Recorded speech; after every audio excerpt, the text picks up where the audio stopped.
Alive? Okay, here we go. Boulder, Colorado has a homelessness crisis. You heard me right. Boulder, Colorado. Yeah, that Boulder, the one that used to give me panic attacks when I ever had to go to Boulder because it was so damn liberal. It's like palpable. Yeah, that one. That one where the literally the median home price is $998,000. That means that you cannot even think, hope, or wish of buying a home in the Boulder County if you do not have at least $10 million floating around somewhere. Don't even bother. Don't look. Don't stop, pass, go. Don't even bother coming here for that. It's not that kind of party. Boulder has a homelessness problem, and it's not for reasons that you think.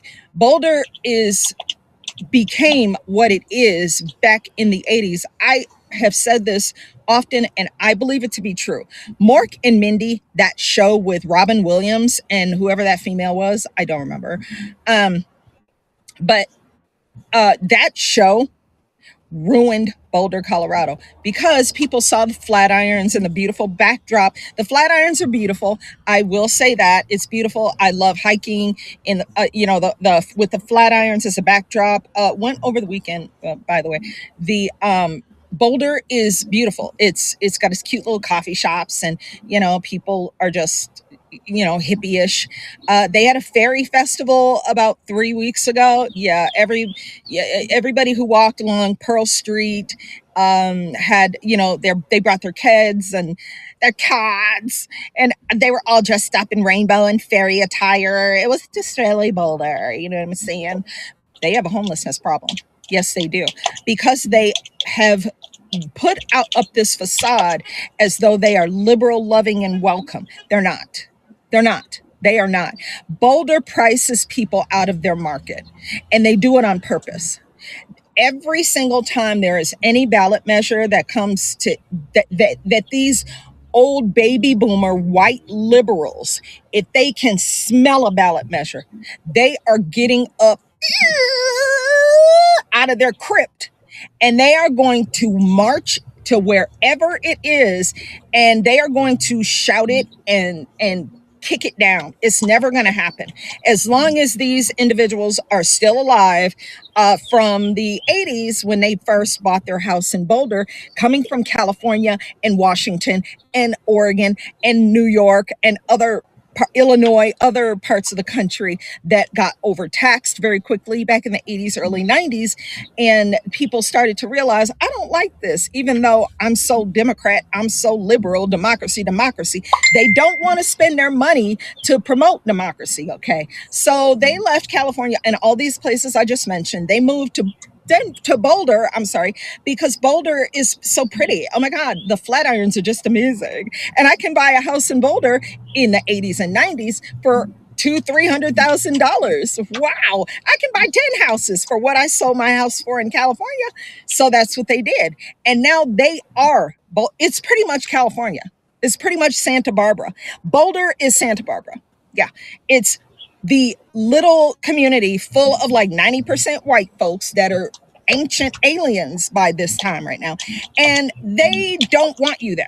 They will price you out. There are parts of Colorado that pretend to be democracy, democracy, democracy, but they don't want your ass there. If you're poor, stay out.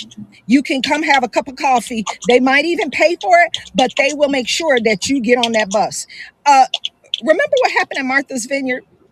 Remember how they're so liberal and loving, and the illegals showed up because Ron DeSantis down in Florida, the governor, brought the illegals to Martha's Vineyard because they were so liberal and loving.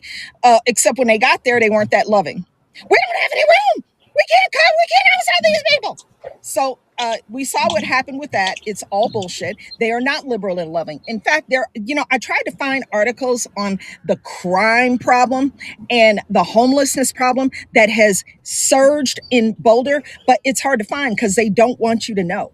They want you to continue to think that Boulder has these great home prices, high home prices, so that their property values do not tank.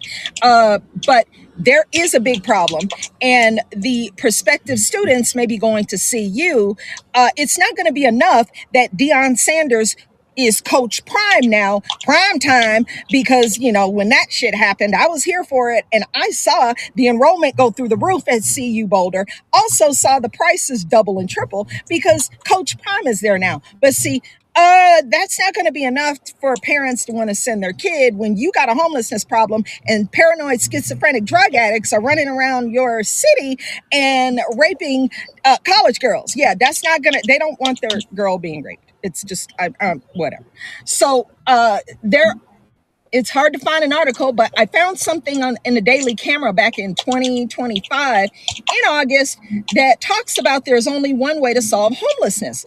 And it's a writer, Stephen Smith of Boulder, Daily Camera, and he talks about that the cost of homelessness and how much it costs to take care of them. And his solution is to build encampments. Dude, whatever. Build encampments and keep these people under these tents, like, $500 each. He goes into Boulder is a generous and welcoming community for the homeless unhoused. Build it and they will come. But he says, and it's kind of true, more than 75% come from outside Colorado. Y'all get these people a free bus ticket and you're in Chicago and you're like, damn, well, I can get more benefits because in Boulder, they give out free shit. Let me tell you something. The Boulder homeless shelter looks like a spa and resort. It's crazy. It looks like a spa and resort. When I was homeless, I should have gone there, but it's a beautiful place. It's really nice. You wouldn't know it's a homeless shelter. It's crazy. So this liberal, loving atmosphere is what is causing them to now be scared because they got all these homeless people roaming around like zombies on drugs, roaming around their neighborhoods, and now they got to be scared. That makes me happy because finally these white liberal freakazoids get to experience the shit and the results that their voting and their politics causes. They don't want their housing values to plummet. Well, I'm putting out the word. Boulder is full of homeless drug addicts. Yeah, you're welcome. She's always spot on. Let me know when you pop in. Let me know what you think about last night. Overall, I thought it was pretty good. Thought we did pretty well. Actually, some of them got smoked there. Here's my friend Lauren. Congratulations, Austin, Texas, and Travis County. We are on our way to flip Travis County red. I want to give a big shout out to the voters because I couldn't have done this without you, and then especially my team. I really appreciate all the hard work that you put into this. And I also want to say thank you so much to my opponents because running for any office in general is not an easy thing to do. It took a lot of hard work, and I want to say thank you, and I appreciate everyone. And like I said, it's time to flip this city red. Y'all ready? Because I'm ready. Thanks, guys. Yep, pretty good. Here's another thing I made with AI for her. I'm working on that. Hi, I'm Lauren B. Pena. I grew up in Austin, Texas. It's time to take back our city and our state. It only lets me do like 8 seconds at a time, though, So, all right. I'm going to go on to something else, and then I'll get on to the election. Are the days numbered for the Human Resources Department, that crusher of excellence, spawner of pronoun police, handmaiden of Leviathan? Last week, X was positively electric with news that once mighty Silicon Valley darling Bolt laid off its entire HR department, saying it, quote, created problems that didn't exist. Shockingly, everything got better. Now, this follows Elon Musk famously nuking the Twitter HR department and also finding less is more, certainly when it comes to the HR goblins. In Bolt's case, the company had gone from $11 billion valuation to $300 million, 97% off, as the culture went from sprightly startup to HR compliance hell. The founder returned to pulling Elon, firing a third of the company and replacing HR with a lean and mean people's ops limited to benefits and payroll. Managers were empowered to resolve issues without involving HR, and he jettisoned the now mandatory Fortune 500 ideological commissar that imposes cohesion. Yeah, it sounds like leftists were running it. Crushing diversity, manufactures grievances, and acts as a shadow management undermining actual managers whose job is to get stuff done instead of diversity engineering and hall monitoring with wrongthink. The CEO positively gushed, saying the culture instantly flipped to its mission-driven startup roots with less bureaucracy and nimble decisions. Grievance is out, performance is in. So the background is corporate HR has metastasized into an $88 billion tapeworm, contributing to administrative bloat that costs up to $3 trillion in lost output. $3 trillion, $88 billion. These numbers are astronomical. That's about $10,000 in lost wages per worker. Despite left-wing academics desperately trying to find DEI wins, research shows pretty much everything corporate HR does is catastrophic to performance and employee motivation. One study found choosing teams by race dramatically lowers performance. They spend most of their time getting on the same page instead of doing the work. Turnover from diversity hires alone costs $64 billion a year. That's not including the damage they did while they remained employed with lawsuit armor. One study of 829 firms found diversity training reduces women and minorities in management. Presumably, it leads to bad hires who have to be replaced fast. Another found diversity training has zero impact on bias, but strongly reduces employee trust. People are walking on eggshells, which makes them less likely to collaborate with diverse colleagues. The workflow itself becomes less diverse. One major study found negative ROI to training programs. They make employees worse, with nearly all positive effects fading within 24 hours. These sum to a 1/3 drop in productivity, according to the Council of Economic Advisors. And then the gold standard companies that implement ESG underperform by 50 to 75%. One sample by Kiplinger found just 4.3% stock returns versus 16 for the entire S&P 500. That's equivalent to lighting half to 3/4 of the company on fire for diversity programs that apparently make workers less diverse. So as next brought to you by The Bitcoin Way, HR will not go without a fight. Diversity experts making $200 a year to police pronouns will burn it down with lawsuits before they go drive for Uber. But it's hard to argue with a 50 to 75% reduction in stock performance when corporate boards have a legal duty to maximize shareholder returns. So far, it's just the companies with 97% stock crashes or Elon Musk taking over, but every other corporation is one shareholder lawsuit away from flushing the entire HR parasite. Follow for daily videos. Okay, we'll be watching. See you next time. Guys, pretty much grounded pretty good. Here's something about the SAFE Act. Watch this. You take an illegal, you bring them in. They sign a piece of paper promising to pay taxes. What they get, they won't, is a social security number. So the employers can take out the taxes. Put a pin in that. Here's what they do. In cities like this, let's think of a chicken processor. Well, just to update you, Colin, last night the Rinos all lost. The Rinos are Republicans in name only, kind of like conservatives over there that aren't really conservative. They all lost their crap. They lost bad, actually. They got replaced by real conservatives all over across the board. Even Lauren got in the primary. We'll see how it happens in the general election, but it's looking better. They will bring in hundreds of illegals. They will spread them out across all of these plants and factories, giving them jobs.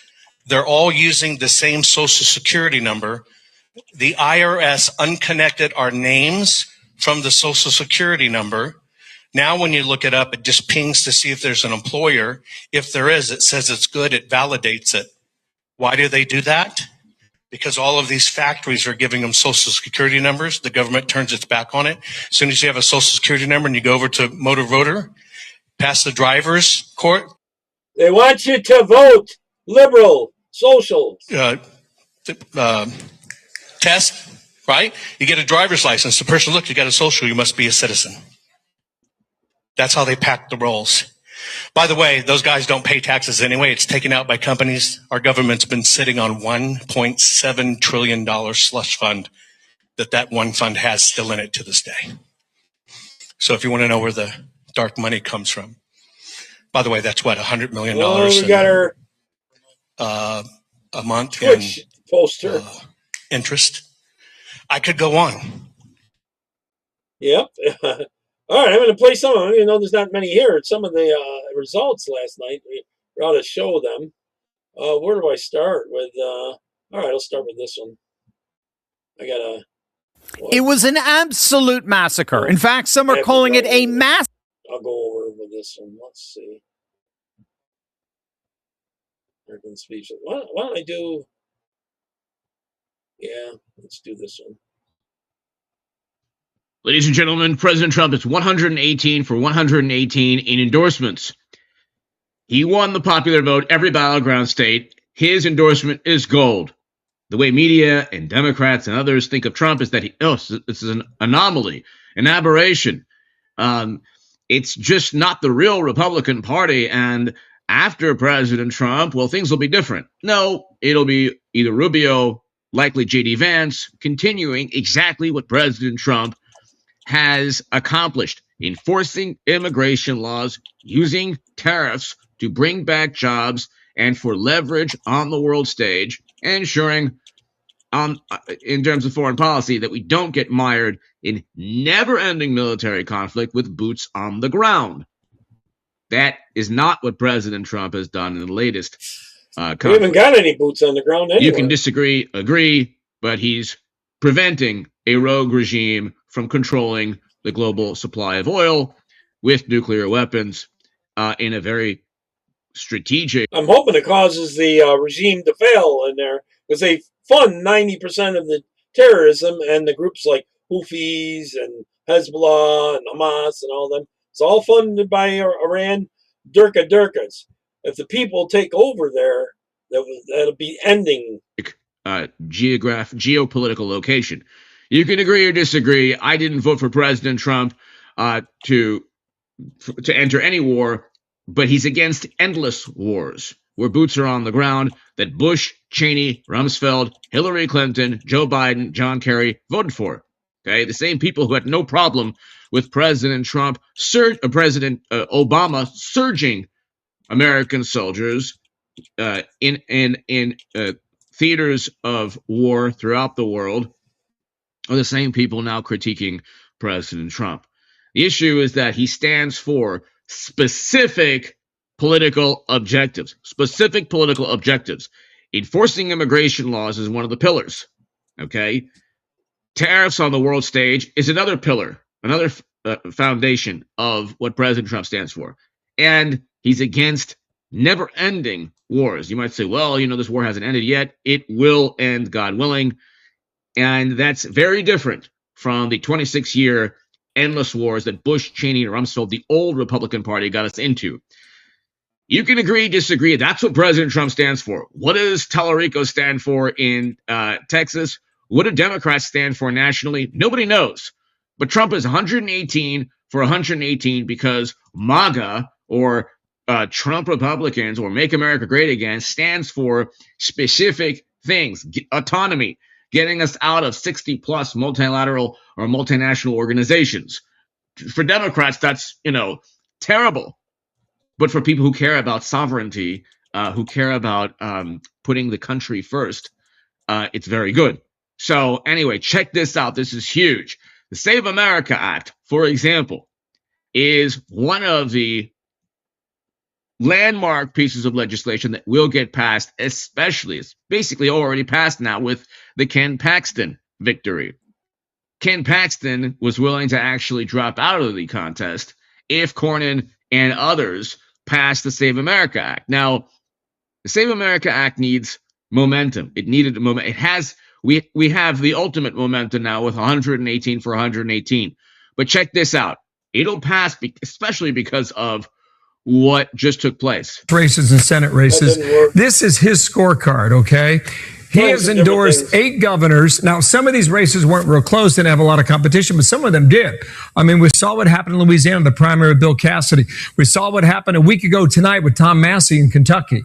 And now we're seeing it again tonight, okay, in Texas. Governor level, Trump endorsed 8. He won 8 times. U.S. House, 101 endorsed. He won... 101 endorsed in the House, and he won 101. Let me put on the pencil right here and show you this. U.S. Senate, Sean, he has endorsed 8 candidates. And prior to tonight, he had won 8 times. And now you can take the endorsement from 8 to 9 endorsed, and from 8 to 9 winner. Ken Paxton was outspent 9-1. Got the endorsement from Trump, got the endorsement. There was a couple others that won also last night, too, that he's not listing. Wesley Hunt, the congressman who got knocked out. There were more House seats. 2.5 months ago. And now we got the setup in Paxton and Tellerico. Many Republicans felt if John Cornyn could win tonight, that he could be an easy winner over Tellerico. We'll never know that now. And a lot of Republicans felt that they could save a lot of money, too, if Cornyn won. But that did not happen. Here's what will happen, Sean, in November. In Texas, probably the most expensive Senate race that we have seen ever. I mean, we were looking at some of the numbers. Okay, so Paxton defeated Cornyn by a wide margin, okay? You look at just one side here. This always happens because polls generally are driven by media. Some polls are driven by data. Some polls are accurate. But generally, polling generally is driven by overwhelming media. Any direction media is going towards, when you hear a poll saying, well, most Americans don't really know what the Save America Act is about, that's because you have liberal Democrats or editors, reporters, journalists, by and large, who push Trump Russia, who basically look at Trump as an anomaly, an aberration. They have been against Trump, 95% negative media coverage for the past 10 years. You could look at what took place with late night. We used to have Johnny Carson and Arsenio Hall. Now we have no longer Stephen Colbert. They were equal opportunity insulters. Instead, they're political now. Colbert, thank goodness, because all he was a mouthpiece of the Democratic Party. And then Jimmy Kimmel, is even more so. He's devoted his heart and soul to just pushing one political side and disparaging the other. So half of the United States of America is disparaged every single night, with Jimmy Kimmel focusing only on his animus towards Trump. But that's not late night. That's not what Johnny Carson and Arsenio and Jack Parr and Steve Allen, all these people, Jackie Gleason. Late night used to be Jack Benny. You can go on forever. Late night used to be a place, a time when people can relax. Letterman, okay, Leno. It used to be a time when people could relax. Okay, you could listen to Jay Leno or Letterman, and or Conan O'Brien, and you could just laugh. It doesn't matter if you were left or right. You could laugh and have a good time. There was there was never a cultural divide that people like Jimmy Kimmel tried to create.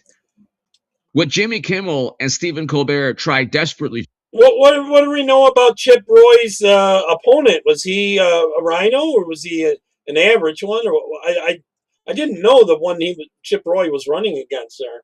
To do is merge politics with culture, and they lost that battle. Democrats have lost completely that battle.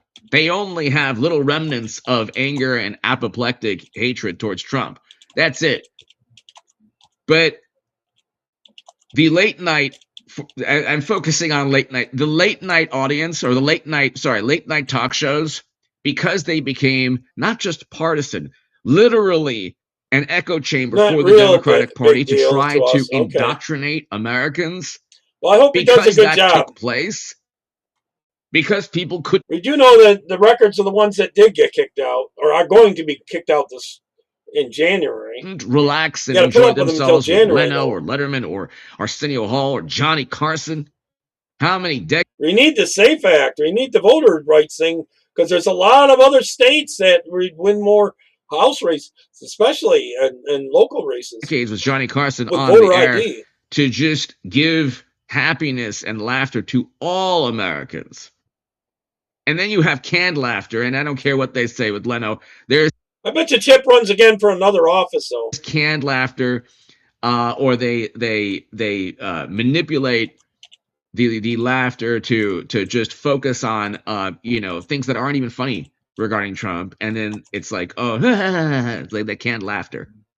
Okay, but the point is, getting back to Tallarico and why would Texas vote for James Tallarico? Why? When it's a red state, Trump did very well. Ted Cruz does very well, and Cornyn was an old establishment, don't rock the boat Republican who didn't seem to really focus on passing the SAVE Act. You need Republicans like Ken Paxton to pass the SAVE Act. Republicans who don't care about late night, who don't care about media. And now we're tying everything back to, I went on this long-winded spiel on late night, but the point is, you think Ken Paxton cares Trump about endorsed him, what Jimmy Kimmel says about him? Cornyn does. Ken Paxton doesn't. James Tallarico needs Jimmy Kimmel and The Daily Show and the media monstrosity. That's how the Democrats stand for nothing. We don't even know what James Tallarico or any Democrat. Okay, well, we'll wait and Biden deported 1 million plus people with ICE, but they'll never bring that up. We don't know what his immigration policy is because they just want power. That's it. We know specifically what Trump wants on the world stage and domestically. We don't know what Democrats want other than power. That's why Ken Paxton and the Save America Act will pass. Now you have President Trump, 118 out of 118 endorsements. Huge momentum shift. John Thune just needs momentum. He's a political creature. That's it. And he's not. I think he's going to be next. So even if he's going to stay in office, but maybe they'll vote for a new leader in the Senate. That's what they need. He's not as much of an obstructionist, and not nearly as McConnell. But anyway, hit subscribe. This is going to pass, especially because of how President Trump did during his endorsements. Hit subscribe. Thank you. Be here tonight for the live stream. Yep. Let's go with this one next. The fallout from last night. Here we go. Yeah, it's like this amazing veil just got lifted and all is exposed and bare for you to see. It's got hundreds of millions of dollars of money ties, which is why the rhinos and the establishment are real cranky. And then you got the whole populism thing where everyone under the sun and all different racial groups voted for Ken Paxton to the dismay of the lefties and the progressives. And then at the very center of the entire thing, it turns out we revealed the equation. All you got to do for a Republican glow up piece in the Politico is get your butt kicked from here to El Paso. I tell you what, wonders never cease. Let's get right into this. You guys deserve the very best on a Wednesday. You can, of course, follow me on X at BradenLOA. Let's dive right in. Man, I will tell you what, it's amazing the things that'll happen when just, you cut through the bull crap. Election alert, Ken Paxton didn't just beat John Cornyn. Is there any chance Paxton's going to lose to him? The left is like, they're happy that Paxton won because they think that they can use it against him. Have you heard some of the stuff that guy talks about? He's a real leftist. Crazy one, too. He demolished him by 28 points. 28 points. Again, Colin. 28 points. The widest primary defeat of an incumbent U.S. senator in nearly 50 years. Cornyn is also the first Texas Republican incumbent ever to lose his own primary. Well, turns out that the American people throughout multiple different elections across multiple different Republican states are really just kind of fed up with the rhino establishment. Let me hear you in the comments on that one. And while you're doing stuff on the video, hit that like button, subscribe to the channel, turn the notification bell on. Wouldn't you know it? I'm as dismayed as you are. I was told by all the liberals, progressives, and everybody in the Democrat Party and the media, which is synonymous. I was told that everyone hated Paxton, and there was no way that any voter of color would vote for Paxton or anybody at all. Hispanics, no way. They've lost him. Well, turns out that Hispanics outvoted whiteys on. More Latinos voted for him. I bet you the white liberals didn't. That's where the difference is. On Paxton vote. And by the way, I can say whiteys because that's the rules, right, lefties? I can say it because I'm one. Whiteys.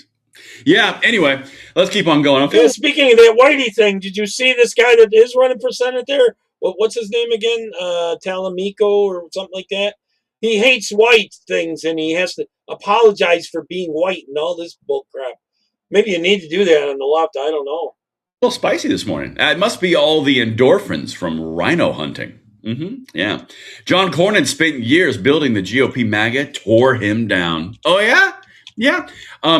The Texas GOP finally turned on Cornyn, huh? This is the part of the video where I start showing you how you get a glow-up piece on Politico as you just get your butt kicked. As a rhino, anyway. And I would like to add a little piece to this, a slight correction.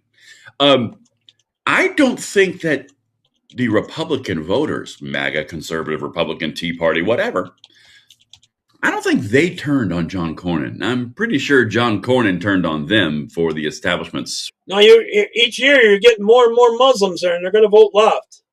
Swamp, because he was a 4-term incumbent senator who literally voted with the Democrats. Yeah, GOP base turned on him. No, he turned on them, and then they handled it. That's welcome to Texas. I'm not even Texan, and I feel like I honorarily can say that. Anyway. His loss signals the end of an era for the Republican establishment. Say more things like that. I mean, I'm going to be honest with you.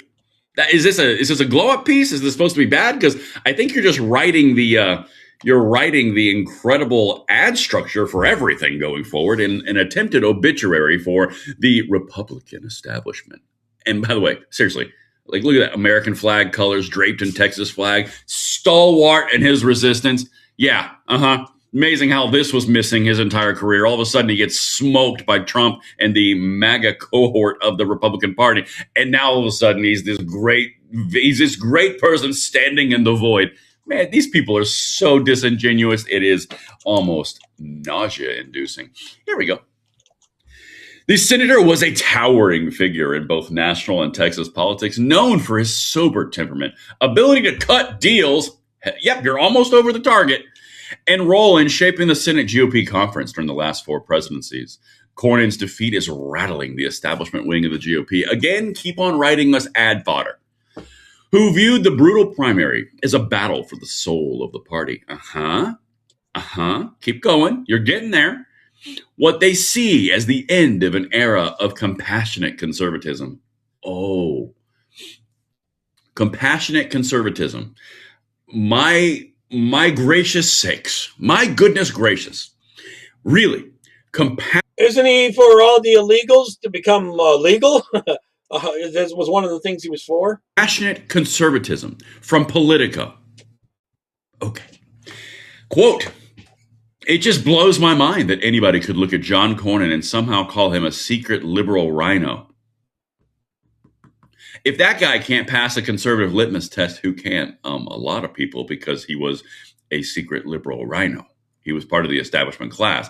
The homeboy is literally the architect of the only gun control that Joe Biden was able to get, the bipartisan Senate Bipartisan Safer Communities Act, 2022. That was the death knell. That wasn't ideal. That was a bad decision. Turns out, don't do that. In Texas, moron. Oh, let's keep on going. Look, they even say it here. Oh, my goodness gracious, y'all. They're writing it. They're writing the ad campaigns for us. Cornyn's loss stands to further deplete the core of senators willing to work across the aisle on thorny political issues. From immigration reform, no, close the damn border, and reform to gun safety.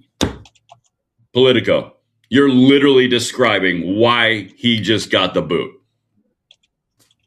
Not difficult. Turns out when all you are is a Republican doormat and the Democrats and liberals get to do whatever they want and take whatever rights you want away, you get ousted. It's amazing how that worked. Let's jump over to the New York Times. I've shown you enough Politico. That's the glow up piece. This one is a little bit more objective. I know the New York Times objective in those. Yeah, the one Paxton's running against now, he's for open borders, gun laws, abortion, all that kind of stuff. Words shouldn't go together, but in this case, it looks like they might be. Cornyn crushed. That is accurate. Oh man, I got a few more pieces of this by this guy, by the way. America. Ken Paxton, the Trump-endorsed and MAGA-backed insurgent, ousted Senator John Cornyn in a runoff on Tuesday, becoming the second primary challenger to knock out an incumbent Republican senator in less than 2 weeks in a raw display of President Trump's powerful hold on the party base. And I've hit this a lot recently. You know, that whole thing of Trump doesn't have any juice. No one likes him. No one likes him in the party. MAGA doesn't like him. MAGA has no influence. MAGA doesn't vote. MAGA doesn't. How many times do I got to prove this wrong? Mr. Paxton prevailed despite being outspent on advertising by pro-Cornyn forces by roughly $80 million. Did you hear that? Cornyn used $80 million more. That's a lot from from the Republican Party trying to get the Rinos in. Thune was backing him. They wasted altogether about $90 million on it. So it was like $10 to 1. So you outvoted the spending. Wow. Imagine if they hadn't backed him that much. It would have been even worse. Almost like that's pretty powerful amount of dislike. National Republicans have warned for months that Mr. Paxton's scandal-ridden past could put the Republican-held seat. What scandals? Tammy, you know of any scandals with Paxton? I know the Bush people tried to impeach him and all that kind of stuff when he was AG. In jeopardy? No, it won't. Shut up. But GOP primary voters proved on Tuesday that they were in the no mood for political guidance from Mr. Cornyn or a much reviled party establishment. Yeah, we don't like them. They don't do what we tell them to do. They are part of an establishment group of in and out people who literally think that you don't get a say in your party because the, what's the word they like to use? The decorum of the Senate. The fine tuning and the amazing I watch this guy once in a while. You know, I get so many videos I can't watch them all. But delegation and deliberation that brings forward the Senate and gets us amazing bull crap from. Oh, so it was all attack ads then, huh? Was any of it true? The liberals. Yeah, I can't imagine why we just want to be done with that and they're reviled. It's amazing how they talk about this stuff and then they're surprised. Anyway, the scope of his defeat was staggering. Yeah, it was. Mr. Cornyn, once the number 2 Republican in the Senate, was trailing in nearly all of Texas's 254 counties. Yeah, he got obliterated. I just want to throw this real quick. Just throw this out there real quick. How the vote so far compares to the March primary. MAGA is dead. Trump has no sway. Trump's influence means nothing. No one likes Trump. Everyone likes liberals. Everyone likes Tallarico. Really? Paxton just shifted the entire state of Texas to the right. You can't make this stuff up, people. My goodness gracious. I tell you what, it really is wild. This is what I had right here. It's wild because they're going to lie straight to your face nonstop. Propaganda in mass on full tilt. But then they always say it bare. Tammy, I bet you the media out there was totally against Paxton. Constantly attacking him, the media, like mainstream media. In the articles, like 25 pages in, Democratic strategists have not included Texas in their top tier of possible Senate pickups as they try to flip 4 seats across the country and reclaim the majority of the chamber. That top tier includes Alaska, North Carolina, Maine, and Ohio. They're not getting Ohio. They're not getting Alaska. They're probably not going to get Maine. They might get North Carolina. It's going to probably be in the 50. I so hope they don't get North Carolina. 52 seats Republican. That's what I'm guessing. I've been on that number for a long time. That's just the way that I feel about it. I could be wrong. I don't put numbers or money on it. But honest to goodness, that's not the point. The point of this episode is now. The Republican establishment is at the end of a losing era, or losing the end of an era. Good. Feature not a bug. That was an amazing evening, and I'll see you on the next one. I'm Braden. See you later. Well, the one I remember the most is when Hillary won that night. I used to have a video. I don't have it anymore. They took it down. It was Church Militants. I played a lot of that live on my thing, and they were each state as Hillary was losing each one. Florida first, then Georgia, North Carolina, and eventually got up to Arizona was in play too. I can't remember if you ended up winning that. That was later, but Pennsylvania, once Pennsylvania, Michigan was going, and Wisconsin, and all of them. It was a big deal. All right, I gotta do a different way to open this. It was an absolute. No. Yeah, you gotta drag it over here. Hold on. It's a different type of player. That's why. Play again. It was an absolute massacre. In fact, some are calling it a massacre. The Republican establishment just got hit by a Texas-sized freight train, and they never saw it coming. Last night in the Lone Star State, the most powerful, the most funded, the most entrenched rhino in the entire United States Senate got absolutely... I've been playing videos about your election last night. Annihilated. We're talking about You can't let that leftist win out there. He's pro-choice. He's against guns. He's open border. The one that's running against Paxton now in the general election. Can't let that happen. 4-term incumbent, the former Senate Majority Whip, a man backed by the Bush dynasty, crushed by 30 points. It wasn't a race. It was a political execution. Stick them to the very end of this video because we're going to break. And the Republican Party, the elites, spent $80 to $90 million trying to support Colin. Down everything, the money, the donors, the power brokers, and exactly why last night wasn't just a Texas story. It was a death knell for the Republican establishment and victory for the future of MAGA and America First. Hey gang, it's me, Dr. Steve, your Patriot Professor, enjoying yet another glorious day in the Trumpian golden age that you made possible back in November 2024. So if you want a front row seat on how you continue to change the nation and indeed the world in ways you never even imagined, make sure to smack that bell. One clear update that reminds you we're winning. Senators in all of Congress get crushed. Gang, it's me, Dr. Steve, your Patriot Professor, enjoying yet another glorious day in the Trumpian bell and subscribe button. Also, if the news has been leaving you exhausted and overwhelmed, scan the QR code below and feel the difference. Today, our witnessed a 4-term incumbent, one of the most powerful senators in all of Congress, get crushed by 30 points. Literally 1 minute. Yeah, did you see the lunatic he's going to be running against? Paxton's going to run against? This guy's apologizing for being white. And all this, he's going to change everything because of his whiteness. After the polls closed in El Paso, the westernmost county of Texas, within 1 minute, the AP called it.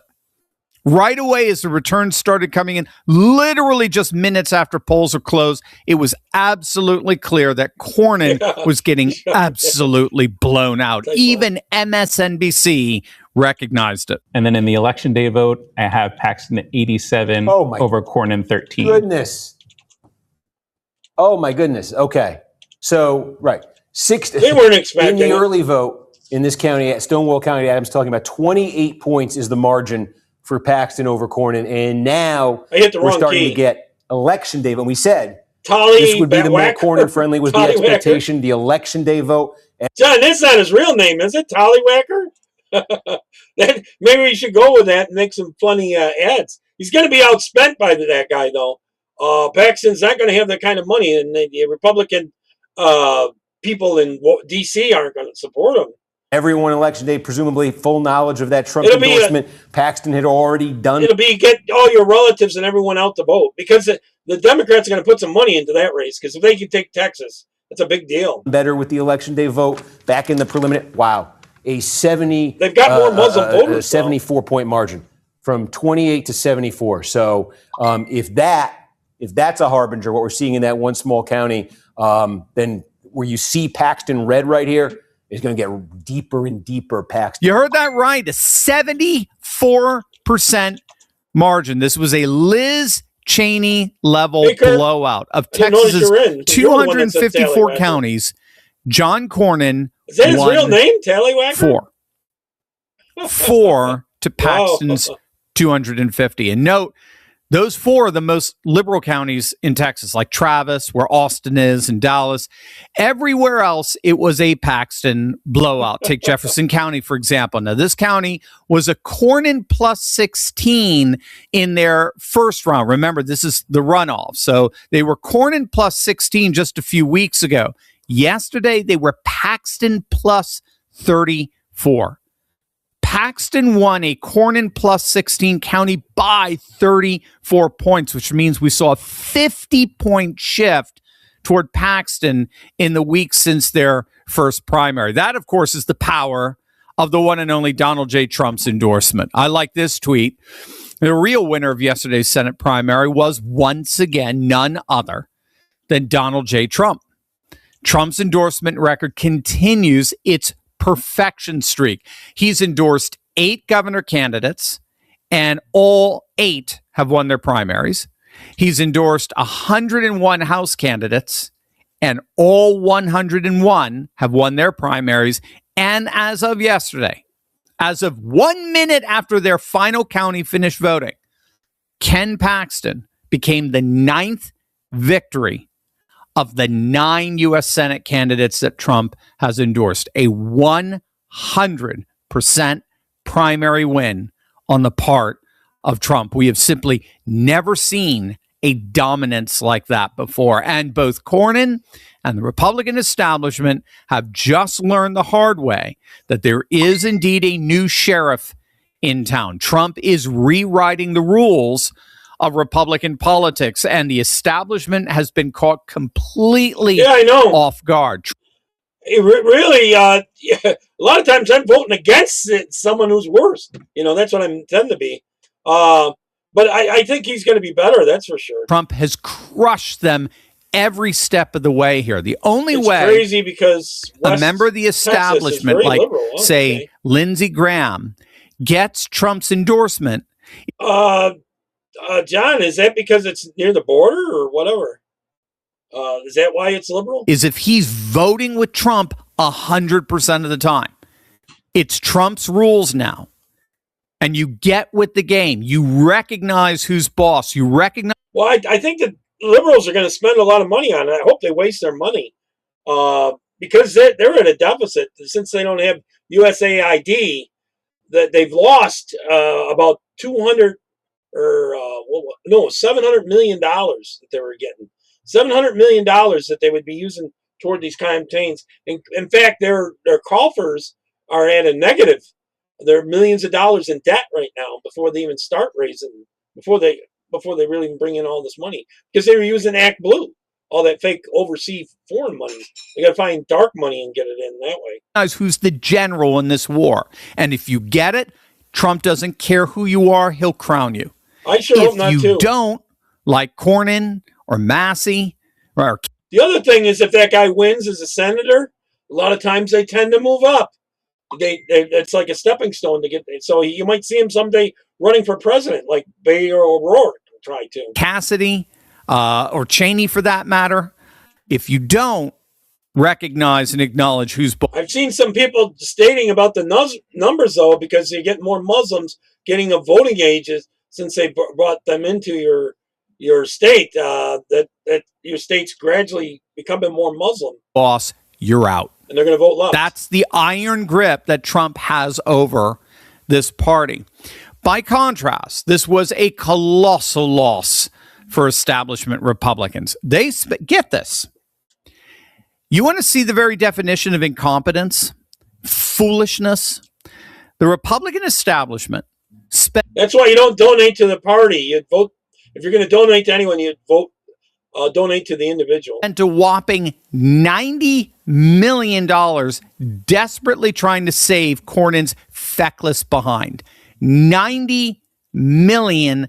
Now, keep in mind, this is the Republican establishment spending $90 million not to defeat a Democrat. This is the Republican establishment spending $90 million to defeat a fellow Republican. Who the hell does that? Again, what level of idiocy does a party have to reach in order to even think of spending money that way? Cornyn outspent Paxton 9-1, only to be crushed. Paid away a lot of money in a humiliating landslide. As I understand, it was the largest deficit loss for an incumbent senator. 30 million of it came from the Bush wing that still infests the Texas Republican Party. They are absolutely vile. They actually call themselves Texans for a conservative majority. They need to name themselves Texans for neocon rhino sellouts. Former Governor Rick Perry chairs the Lone Star Freedom Project. They're a dark money group whose donors are undisclosed. They pumped over $17 million into Cornyn's coffers. And then, of course, One Nation. That's the dark money arm of Senate Majority Leader John Thune's political operation. They burned more than $10 million on Cornyn. And keep in mind, this is now the second incumbent senator that John Thune has lost following Louisiana Senator Bill Cassidy's humiliating primary defeat. Another rhino. Just a few weeks back. The Bush wing of the Republican Party, the Romney-Ryan-Rove wing, as I like to call them, is dead. They are pouring millions of dollars into a politics that simply does not exist anymore. And by the way, don't ever buy the nonsense out there that now a Paxton victory is going to force the Republicans to spend more money in Texas than they would have had to spend on Cornyn, and that means less money for everyone else in other races. Tell that to the freaking nearly $100 million the Bush wing rhino neo. Tammy, what's his comments about God? I haven't seen that one. Con scum wasted on Cornyn for a freaking primary against a fellow Republican. Think of all the candidates who could have benefited from that 90 mil wasted on a guy who lost by 30 freaking points. I have never seen a... Oh, did you see AOC went to New York, was giving a speech, and she was wearing the whole hijab, whole Muslim stuff? AOC was. She was giving a speech there. Wing of a party so Boy, clueless. really? How many? Oh, yeah, wasn't he the one, John, that was saying that there's like 6 genders or some kind of crap? Non-binary, my butt. As to why they keep losing. I am absolutely beside... He's got to read the Bible once in a while. Besides myself, with neocon rhino establishment figures, whether it's the Pence wing of the Indiana Republican Party that refused to redistrict, or the Nikki... You have to have them lose so bad that they don't keep running these idiots. You have to have them lose really bad. Haley wing of the South Carolina Republican Party that's refusing to redistrict. They are losers in every way imaginable.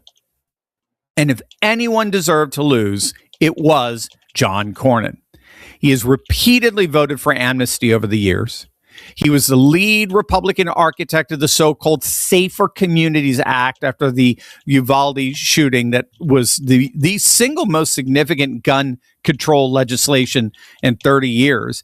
He also pushed back against Trump's pick of Tulsi Gabbard for Director of National Intelligence. He openly threatened not to vote for her. Well, as of yesterday, it was John Cornyn who didn't get the votes. But we saw something else last night. And John, you want to look up what he said about white being his whiteness and stuff like that, apologizing for whiteness and all that kind of stuff. This, I would argue, this is what's already redefining politics in such a way that goes way beyond Texas. This promises to change our nation like never before. What you're seeing right now isn't just another economic cycle. It's a fundamental shift in how the global system is looking into it. I'm confident they're going to respond to it. Fighters, not obstruction. They walk you through everything, step by step, answer your questions, and help you figure out if it actually makes sense for you. There's no pressure around it. I've seen if you want to look into videos it, of his go to TurleyBuysGold.com or text Turley to 35052 to get Augusta's free gold IRA. In a moment like this, it's not just about seeing the shift. It's about whether you actually respond to it. He sounds what like we a real saw lunatic. last night was a very energized Texas GOP. It was. Is he really going to get that much support from even the left there in Texas? Will this guy get the guy running for Senate get much support? I'm sure he'll probably get money. A lot of it will be New York City money. It's the highest turnout runoff in 20 years in Texas, and that energy is the very Trumpian energy that I've been arguing is the new unifying dynamic of the Republican Party. Republican voters want fighters, not obstructionists. I'm sorry, Masseites. I'm sorry. Republican voters want fighters, not I don't care how principled your obstructions are. That's Republicans want their party to be the party of fight, fight, fight. It's actually a very classical politics reawakening. The politics of Carl Schmitt, who long ago argued that politics is irreducible to what he called the friend-enemy distinction. He noted that every domain of human activity has its own irreducible criteria. Morality has good versus evil. Aesthetics has beautiful versus ugly. Economics has profitable versus unprofitable. Maybe we should all have them take a mental test before they run for office. They got to pass it. Schmitt argued that politics likewise has its own irreducible criterion, and that criterion is friend versus enemy. Now, to be clear, a political enemy doesn't have to be evil or bad or malignant or anything like that. And it's not even something he's necessarily recommending. Schmitt isn't prescribing the friend-enemy distinction in politics. He's describing it. This is what makes something political. Something becomes political, right? An office dispute, a church split, a business acquisition. Something becomes political when any one of those activities ends up splitting into two or more groups that are antagonistic, adversarial, and hostile towards each other in such a way that if one side wins, the other side loses by definition. If you win, they lose. If they win, you lose. That's politics. That's how politics works. Politics is power, and it is the power to defeat your adversary. And the power they want is control. They want total control. Once they get totally control, that's why we need the SAFE Act. That's why this is the biggest reason why they're losing. It's because they won't do the voter ID. We all want the voter ID because they know damn well they're cheating in these elections. Get rid of these damn machines, too, that are hooked up to the internet. And in compromise, somebody is going to win more than the other. There is no win-win in politics. That's not politics. That's managerialism. It's always a dialectic of friend versus enemy. And for far too long, Republican rhinos like John Cornyn have reached across the aisle on guns and amnesty and immigration. And in Schmittian terms, he in effect depoliticized politics in doing so. He acted more like an administrator or a manager than a politician. And in the process, Cornyn and establishment Republicans, the Romney-Ryan Rove wing of the Republican Party, they have overseen the undeniable degradation and decline of our nation. Their managerialism has allowed the Democrats, the deep state, the unelected managerial state, administrative state, to get away with so much crap that demonstrably made our nation weaker, poorer, and culturally sicker. And Trump came in and said, no more. We're done. To hijack your post? We now, the Republican Party, the new Trumpian Republican Party, we are all about making America great again. And that means we are done giving the Democrats an inch. If anything, we are going to take everything away from. We are going to see the Democrats. We need some real elections without the cheating. Implode as a viable national party. Our ultimate goal is to defeat the Democrats totally. AI, no makeup needed. We're done with allowing the Democrats to have so much as a semblance of influence in D.C. anymore. They are our enemy. Again, that means, bottom line, if we win, they lose. If they win, we lose. That's the friend-enemy distinction. That's why MAGA can be summed up in two words if you think it through. Right? Fight, fight, fight, fight, and what? What else? What are we always going to keep doing? What are we never going to get tired of doing? Winning, winning, winning. Fight, fight, fight, win, win, win. And Paxton was all about fighting and winning. And Cornyn was trapped in the time warp thinking it was still 1992. The era of bipartisan consensus is over. A new era of American greatness has begun. And that means I say the era of America first. Republicans fight to win. And that is exactly what Trump has inspired this party to finally start to do. That's what the voters want. That's what they wanted in Louisiana. That is most certainly what they wanted in Kentucky when they showed the obstructionist Tom Massey the door. And that's what they want in Texas. And there's no question. Ken Paxton will be their champion. Hopefully, is it real hot? He will win. And he will fight. Oh, you made chili. You already made So what do you guys think? Let me know in the comments section below. And as always, make sure to smack that bell and subscribe button for breaking news and analysis you're not going to get anywhere else. Love you guys. God bless. Gang, what you just watched, that's just... Yeah, I'm not going to watch all that. That's the other type of file. I made first, Lauren wanted to thank everyone. I'll play that first. Here she is. Everyone for help. Congratulations, Austin, Texas, and Travis County. We are on our way to flip Travis County red. I want to give a big shout out to the voters because I couldn't have done this without you, and then especially my team. I really appreciate all the hard work that you put into this. And I also want to say thank you so much to my opponents because running for any office in general is not an easy thing to do. It took a lot of hard work, and I want to say thank you, and I appreciate everyone. And like I said, it's time to flip this city red. Y'all ready? Because I'm ready. Thanks, guys. Yep, I just wanted to thank everyone. I dabbled a little bit today on doing a little AI. So let me think what you think. They only let you do like 8 seconds at a time. So I'd have to make a bunch of them and put them together. This is one I made using her picture and stuff. So let me know what you think here. It's only 8 seconds long. Hi, I'm Lauren B. Pena. I grew up in Austin, Texas. It's time to take back our city and our state. Let me know what you think. Is it okay for a first try? Well, that's not my second try. I'm doing one AI. I tried another one. The thing is, I don't know how to chain them together if I were to make a bunch.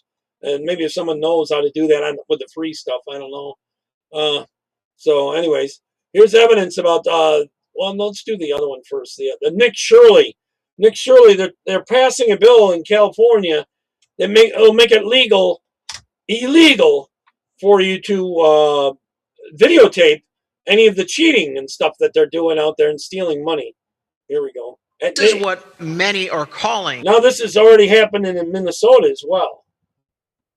The Stop Nick Shirley Act. This provision right here, B1. This is look, I'm not going to support the bill overall, but at the very least, if you support freedom of speech and the First Amendment, B1 is a problem. And let me quote it in plain English, directly from the bill. A person shall not publicly post or display on the internet the image of a designated immigrant support services provider. That's the language, plain and simple. It goes on to say, well, only if this so-called provider has given a written I think they're done. request.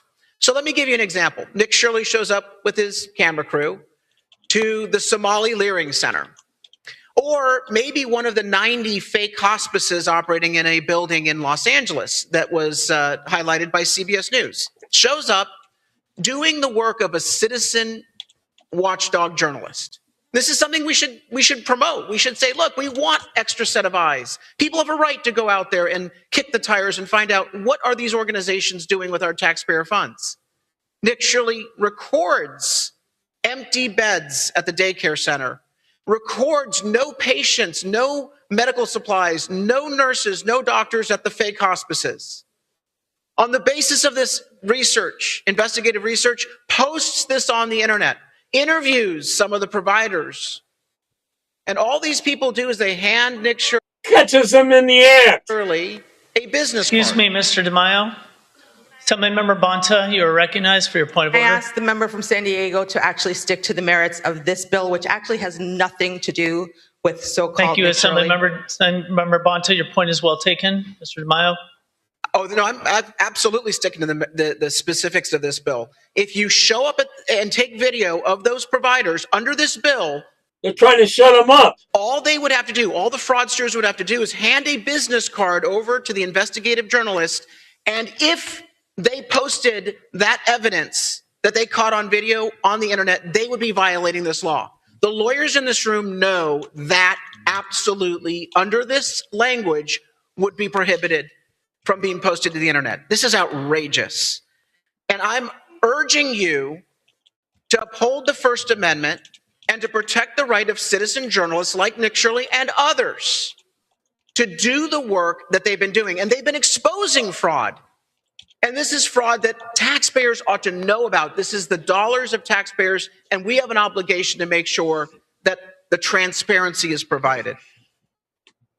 You can hue and cry all you want, but that's the language. And I just walked you through a real example of what Nick Shirley and other citizen journalists do and how it would be made illegal under this bill. When you vote for this, that's what you're voting to do.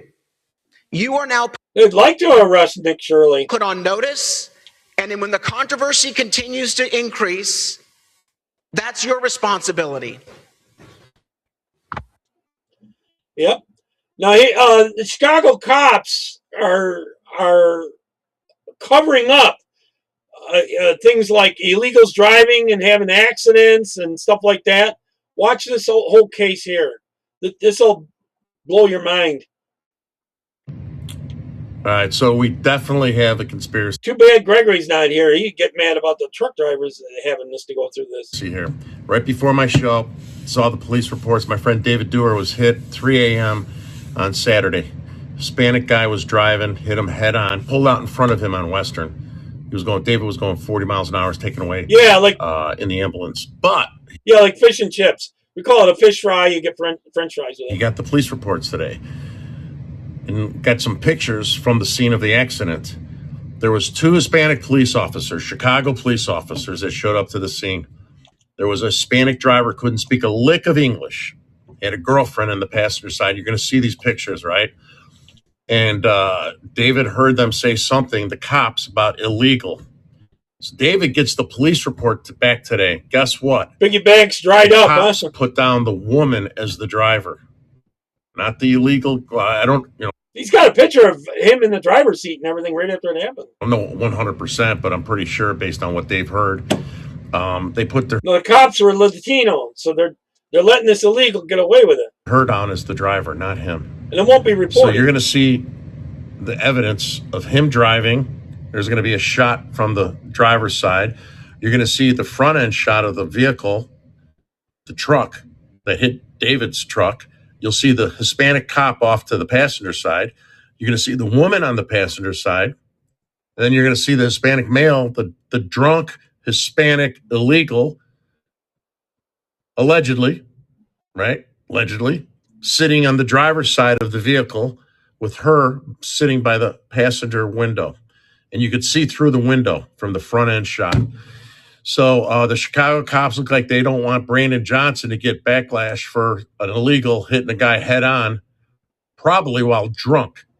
So the cops seem to have replaced her as the driver to protect them. So watch these videos. I'm going to put the next video is going to show some more information as it relates to the accident and stuff, and then I'll.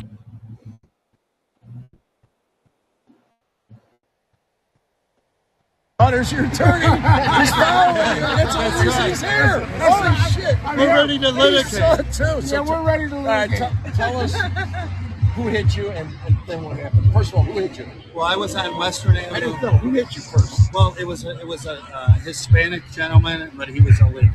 He was. He was. You said but. No, you say he's fucking illegal. Don't say but he's illegal. Well, he's a fucking illegal. He's So go illegal. ahead now. Tell us about your accident. So what happened was I was driving down Western Avenue southbound, and I seen a car come at me, and it was illegal on the wrong side of the street. So he hit me, and this is the damage I sustained from the airbag, and then I was busted up. So I just got out of the hospital, and thanks for coming. A little bit, and I'm here. I'm a patriot, but this is what we talk about here. Terry's been talking about this for a while with Behind Enemy Lines, and Ben Berquam with Frontline. This is what happens. A lot of these illegals come out there, and they put my life at risk and many others. We need to stop. You know the guy's name? I got a police report, and then they took me to Christ Hospital. So I'm going to go Take off your head again. All right, so look at, he got hit so hard, he used to have a full head of fucking hair yesterday. They separated me from my full. I had a mullet.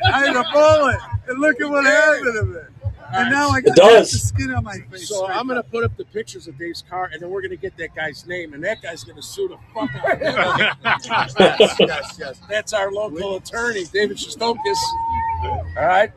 And then we're gonna celebrate that you're alive. So my name's, and once again, David Dewar, running for state rep, 35th district state rep. I'm against illegals, and I've been screaming this to the mountaintops, and now I am a victim like many others. So, all right, watch on the back end of this. I'm going to show pictures of David's car of the accident he survived. Please share. And I haven't posted on Facebook the pictures right now. And tag this piece of shit, Pritzker. It's his fault. It's his fault. Someone who cheated to get elected. Thank you. They cheat all the time. It's lucky he's alive. He could have been hurt a lot worse. And now that won't be counted as an illegal accident either.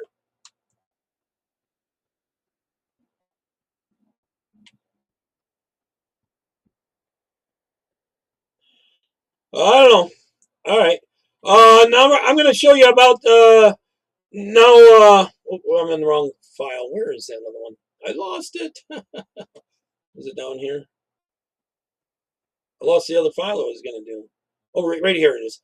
Okay. They're exposing that there's a lot of people here in America that are illegals. They're getting on the welfare doles, and they're doing it in several names, and they're sending a lot of the food back to be resold. Like they're getting a lot of the food and they're sending it back to be resold. Watch this. So right now we're in one of many stores in the Dominican Republic that are stocked with food. Dominican Republic, and that food is coming from America. The people are on welfare and sending it back. They're getting so much food they're able to send a bunch of it back to be resold. Paid for in the United States with food stamps, sent here on a boat in a blue barrel, put in these little bodega stores, sold here, and it's all being paid for by you, the American taxpayer. These are 50-pound bags of rice that are going to get shipped back to Santo Domingo. I couldn't find the file for a minute. Giant refrigerator boxes and 55-gallon barrel drums being filled up with food. There's just so much fraud going on in this one city. Yeah. It's not even funny. Food stamps were created to help low-income American households put groceries on the table at home. The program cost American taxpayers over $100 billion in 2025 alone. But in cities like Lawrence, Massachusetts, a chunk of that money isn't feeding Americans at all. Food bought with your tax dollars at local markets that accept EBT, along with groceries picked up for free from food bank lines, gets loaded into barrels, driven to shipping companies, and sent overseas to the Dominican Republic, where it gets sold for profit in local markets. SNAP Don't worry, you're all paying for it. Rules require that food stay in the household that bought it, but this fraud has been going on for years, and nobody seems to be talking about it.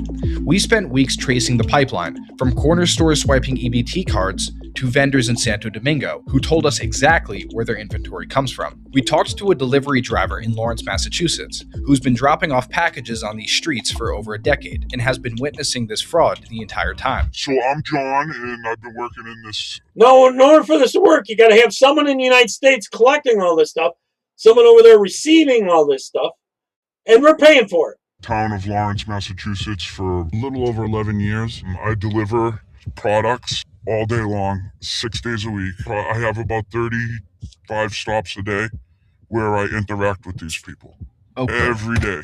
And when you say these people, we're talking Dominicans specifically. Oh, yeah, absolutely, yeah. Dominican people, yeah. I've been witnessing the Dominican residents going to food bank lines and collecting non-perishable goods and then packing it in barrels and in boxes, and then they ship it back to the Dominican Republic. So how do you know for sure that the people are buying this food that they're shipping back with the food stamps or, whatever other government assistance? Some of them have openly told me and my wife that that's what they're doing.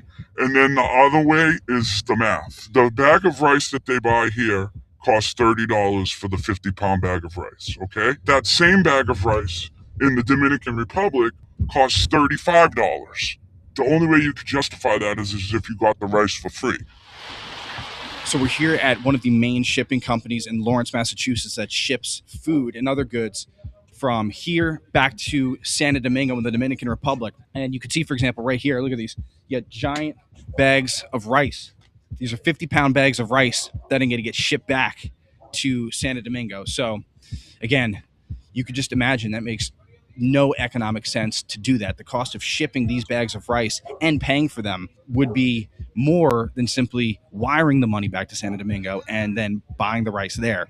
But you could see this isn't a one-off. I mean, there's got to be at least right here, at least 10 or more 50-pound bags of rice. And we were also told by the workers here that most of the boxes you see here are full of food.